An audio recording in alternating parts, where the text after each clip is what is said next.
estás inmerso en aflicción. Muchísimas gracias por estar con nosotros en esta nueva audición de Aquí Estamos, desde el campus de un proyecto de fe. Esta es la tercera exposición con relación al libro de Habacuc, Los extraños procederes de Dios. Recuerde usted que el profeta estaba perplejo por lo que estaba ocurriendo. Los enemigos de Israel venían para invadir, es decir, los babilónicos o los babilonios, como se pueda decir, y dentro habían actos de injusticia terribles. Como él bien dice, la justicia sale torcida, expresó. Y en lugar de buscar la respuesta en el campo social o en el campo de la política, o en el campo, digámoslo así, de la antropología humana o de la lógica humana, él buscó la respuesta en Dios. Él fue donde Dios, por eso era profeta de Dios, porque buscó una explicación en Dios.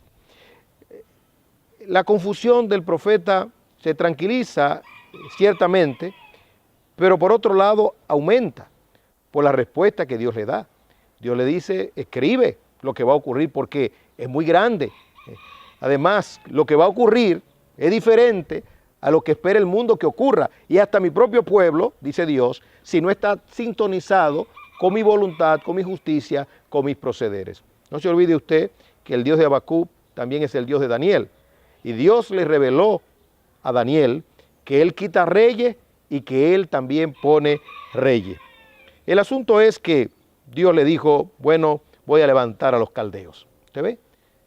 Hemos aprendido que Dios levanta a hombres malos, hasta a hombres paganos, y hasta les llama mis siervos en el cumplimiento de algún propósito, como el caso de Ciro, que le llegó a llamar, un rey pagano, le llegó a llamar mi siervo, porque estaba cumpliendo su designio y su voluntad. Aún hasta el impío, dice el libro de Proverbios, para el día malo. Los benditos de Dios se habla, y hasta se llega a decir hasta de los malditos de Dios.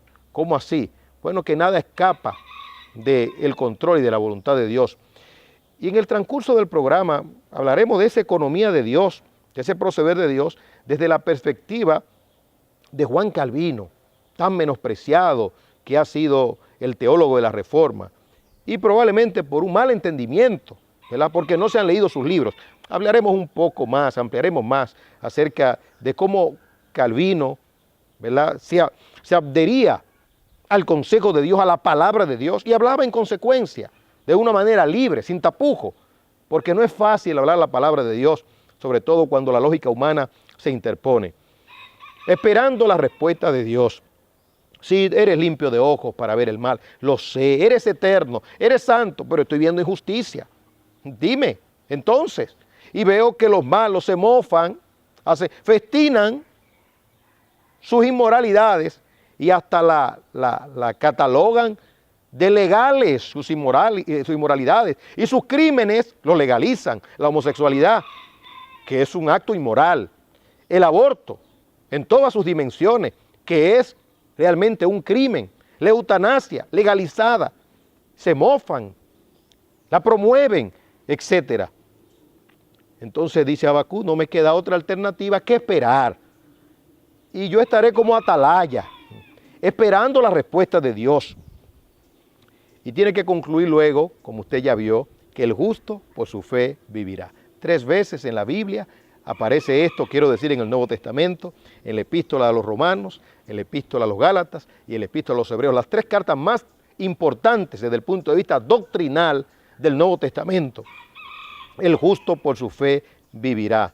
Impactó a Martín Lutero, hubo una reforma tremenda, la reforma protestante, como se le llamó, impactó a Calvino y a otros tantos grandes hombres de Dios.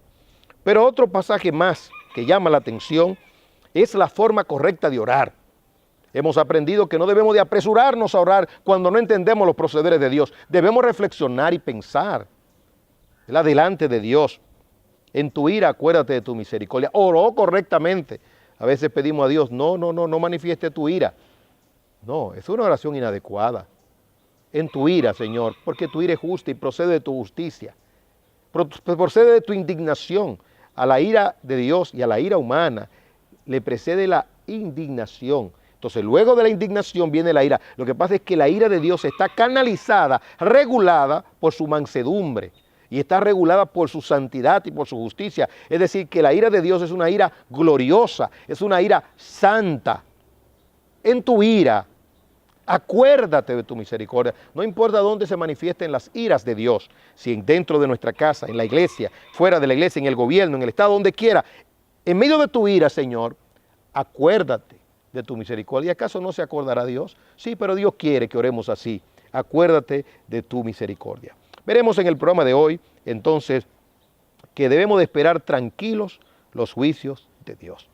Así dijo el hombre de Dios en el capítulo 3. Tranquilo esperaré los juicios de Dios. No se pierda, por favor, la totalidad del programa de hoy, porque hay cosas edificantes para bien de su vida y para bien de toda su familia.